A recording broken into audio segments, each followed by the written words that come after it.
Timnas U17 gagal melaju ke semifinal Piala Asia U17 usai kalah 0-6 dari Korea Utara di perempat final. Apa yang harus dievaluasi dari penampilan Garuda Muda di Piala Asia agar bisa tampil lebih baik di Piala Dunia U17 di Qatar November mendatang? Kita akan bahas bersama analis sepak bola Bung Kusnaini. Selamat pagi Bung Kus. Bung Kus, sepertinya suaranya masih belum tersambung.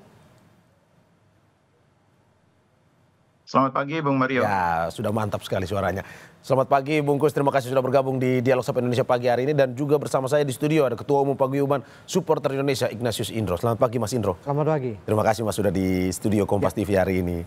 Selamat pagi Bapak-Bapak. Saya ke Bung Kus dulu ya Mas Indro. Saya tahu Mas Indro pasti sudah gatal untuk mengomentari terkait dengan pertandingan semalam. Tapi saya ke Bung Kus dulu. Bung Kus, evaluasi seperti apa pertandingan Indonesia Korea Utara tadi malam, karena sebenarnya di atas kertas kemarin Indonesia dianggap bisa lewat memenangkan pertandingan tersebut meski tipis, walaupun peluangnya sangat-sangat besar, tetapi akhirnya pada malam tadi 0-6 Mas. Evaluasi Anda seperti apa? Iya, dalam beberapa kesempatan dialog di Kompas kan saya sudah mengatakan bahwa kalau bisa memilih, kita sebetulnya pengennya menghindari Korea Utara ya. Ini lawan yang paling ingin kita hindari. Kita lebih prefer cenderung ketemu dengan Oman atau Tajikistan. Karena secara permainan itu lebih cocok dengan kita. Korea Utara ini cara mainnya nggak cocok buat kita. Meskipun sama-sama Korea, kita pernah mengalahkan Korea Selatan, tapi cara main Korea Utara itu berbeda. Mereka bermain mengandalkan kekuatan power, fisik, kekuatan dalam duel satu lawan satu, adu badan, body charge. Itu sesuatu yang agak sulit bagi pemain kita yang umumnya belum memiliki kekuatan itu. Jadi belajar dari pertandingan ini saya pikir Coach Nova punya banyak PR menuju ke Piala Dunia nanti. Level yang dimainkan di Piala Dunia ini nanti kurang lebih seperti ini. Level di mana lawan memiliki postur yang lebih kuat, adu badan yang lebih kuat, fisik yang lebih kuat, dan stamina yang lebih konsisten. Nah itu nanti akan kita hadapi kalau misalnya ketemu dengan Kroasia, ketemu dengan misalnya tim-tim Cekoslowakia dari Eropa Timur, atau tim-tim dari Afrika ya, dari katakanlah dari Uganda nanti. Itu akan membuat kita akan menghadapi lawan-lawan yang mainnya kurang lebih seperti ini, lebih direct, lebih cepat, pressingnya juga berani. Dan game plan yang kemarin dibuat oleh Korea Utara memang game plan yang sepertinya khusus disiapkan lawan Indonesia. Ketika lawan Oman, lawan Tajikistan mainnya nggak begini. Lawan Indonesia mereka bermain sangat tinggi, pressingnya menekan terus, tidak kasih ruang Indonesia. Dan kalau ada kesempatan setiap saat syuting, itu betul-betul memang merepotkan bagi pemain kita.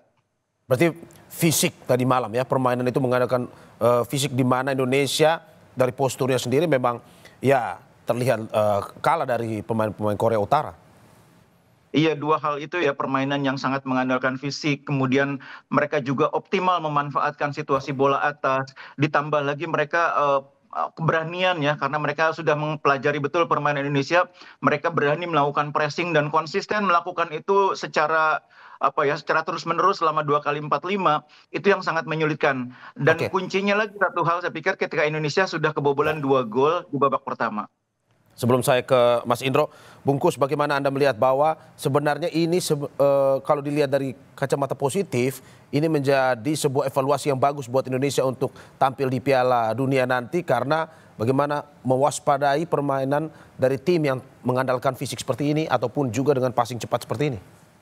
Iya betul, ini PR yang sekaligus menjadi catatan penting dari pertandingan kemarin. Kita sudah mendapatkan gambaran bahwa lawan-lawan kita nanti di Piala Dunia, beberapa di antaranya akan main seperti ini. Tim dari Eropa Timur, tim dari Afrika, dan kita terbukti kesulitan. Jadi Coach Nova harus melengkapi tim ini dengan materi pemain tambahan yang punya kemampuan main dengan cara seperti itu. Oke, saya ke Mas Indro. Mas Indro, bagaimana supporter? Kemarin saya lihat di media sosial, di media konvensional sekalipun, bagaimana supporter memberikan begitu harapan yang tinggi kepada Indonesia, karena di atas kertas Indonesia dianggap bisa menang lawan Korea Utara, pun juga hasil yang maksimal selama fase grup. Kemarin bagaimana setelah menonton 0-6? Ya sebenarnya kalau kita melihat ini kan U17 ya. U17 kita tidak bisa juga ini menerapkan target tinggi karena U17 ini targetnya bukan prestasi gitu. Tapi memang pengalaman mereka dan mereka sekali ini menemukan tim yang benar-benar berbeda dari tim-tim sebelumnya. Nah ini yang harusnya Coach Nova ini bisa seperti yang Bung Gus katakan ya, ini adalah permainan yang mungkin jadi pembelajaran kita di Piala Dunia U17 nantinya, bagaimana kita menghadapi tim-tim yang punya karakter kurang lebih sama dengan Korea Utara. Korea Utara. Berarti seperti pertanyaan saya ke Bungkus tadi bahwa memang ini harusnya menjadi pelajaran atau diambil nilai positifnya walaupun kalah, bahwa anak-anak muda ini punya persiapan yang harus lebih matang ketika Piala Dunia U17 nanti di Qatar ya? Iya, bahwa kita memang tidak akan menempatkan target prestasi ke mereka, tapi kita berharap bahwa di Piala Dunia U17 memang mereka bermain lepas dan menunjukkan permainan terbaik mereka. Yeah. Nah, ini yang kita harapkan ketika nanti Piala Dunia U17, karena kita masuk di U17 kita sudah menuntaskan target kita untuk nembus ke U17 Piala Dunia. Nah, kita udah mencapai target itu, ya kita harus bermain dengan segala kemampuan kita. Oke, bagaimana dengan respons dari supporter? Apakah memang setelah kekalahan ini tetap dukungan selalu besar kepada pemain-pemain timnas kita, anak-anak muda ini, atau bagaimana? Iya, kalau saya pikir ini adalah talenta-talenta yang membanggakan ya. Di mana pemain-pemainnya juga lebih banyak berasal dari SSB kita, lalu juga dari pemain-pemain kita. Nah, ini yang saya pikir dukungan akan tetap ada dari supporter apapun yang terjadi. Karena memang kita juga tidak melihat ini targetnya adalah target prestasi, gitu ya. Kita memberi beban mental ke mereka dengan prestasi, target prestasi kita jangan sampai seperti itu. Tapi kita akan terus memberi dukungan sebagai pemain ke-12. Oke, mendukung dan terus memberikan support dalam arti bahwa tidak memberikan beban, anak-anak bisa lepas main, anak-anak muda ini bisa terus berkarya. Walaupun kalah, nilai positif yang harus tetap diambil ya Mas. Betul. Oke, saya ke Bungkus. Bungkus kita lebih teknis soal formasi yang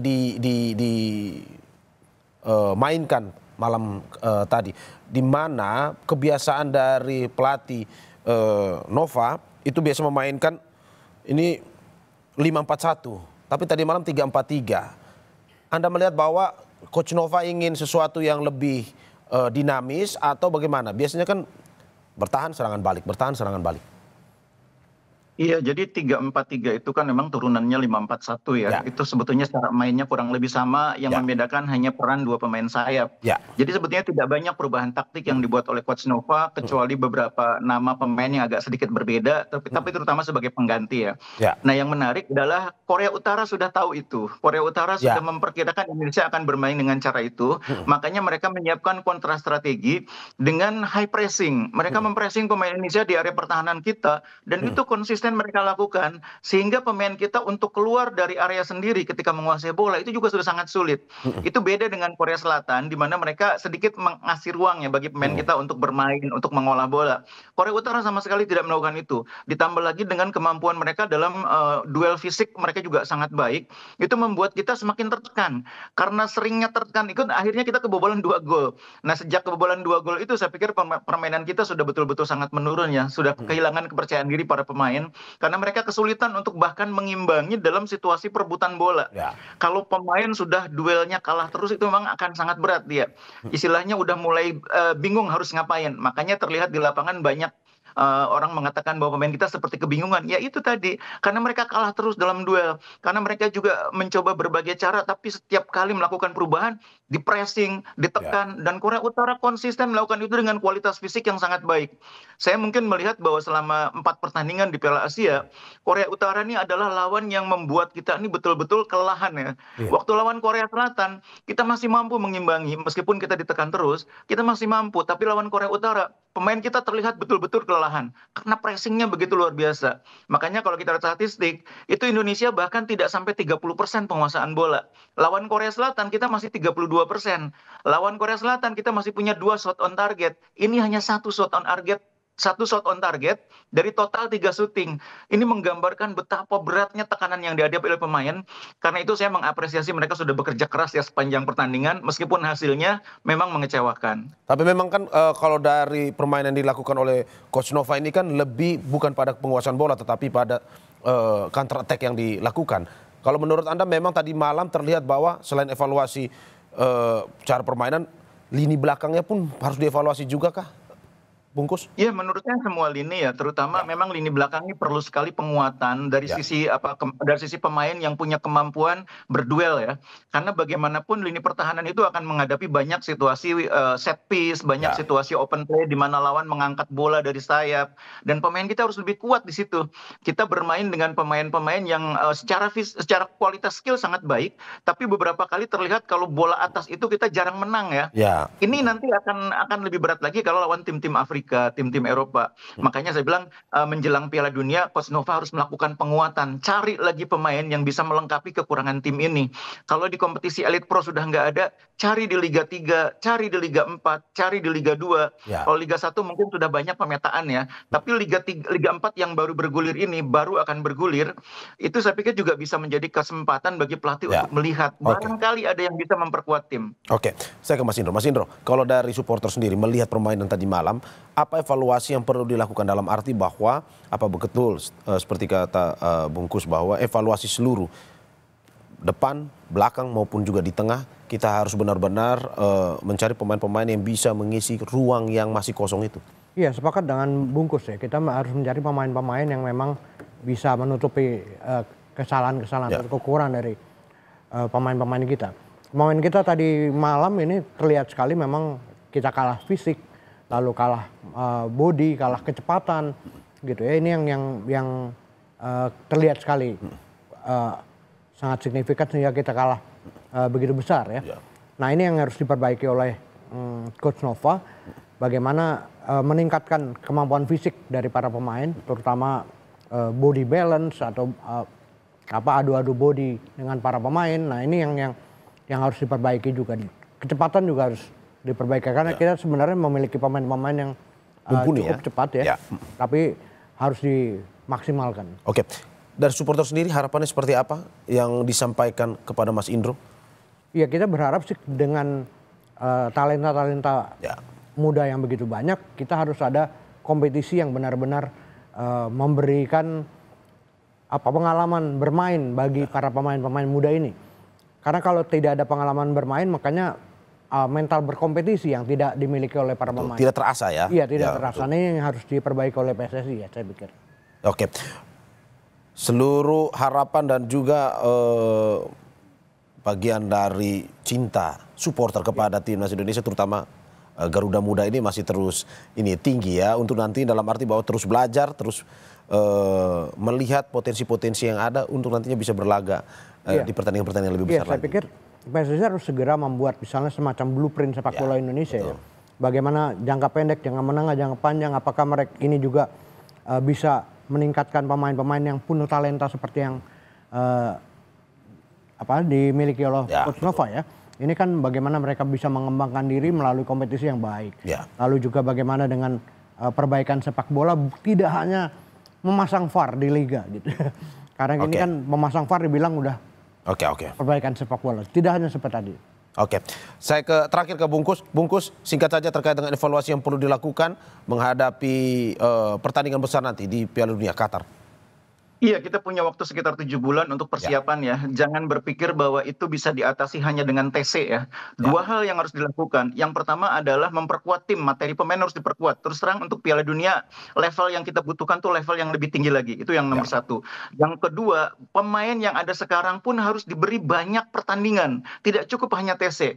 Pertandingan itu entah itu melalui kompetisi disebutkan oleh Bung Indro tadi, atau pemain ini main di liga yang sudah eksis. Liga 4, Liga 3, Liga 2. Tapi harus banyak pertandingan, poinnya itu. Karena latihan saja tidak akan membentuk kemampuan pemain, tidak akan mampu meningkatkan level permainan mereka. Pertandingan, kompetisi itulah yang akan membuat mereka lebih matang. Itu yang sangat penting. Jam terbang harus tinggi untuk bisa melihat, mengasah para pemain ini agar bisa berkompetisi dan berhasil di kompetisi yang lebih besar lagi. Terima kasih analis sepak bola Bungkus Naini dan Paguyuban Supporter Indonesia, Ignatius Indro. Terima kasih Mas. Terima kasih Bungkus atas kehadirannya. Sehat-sehat selalu.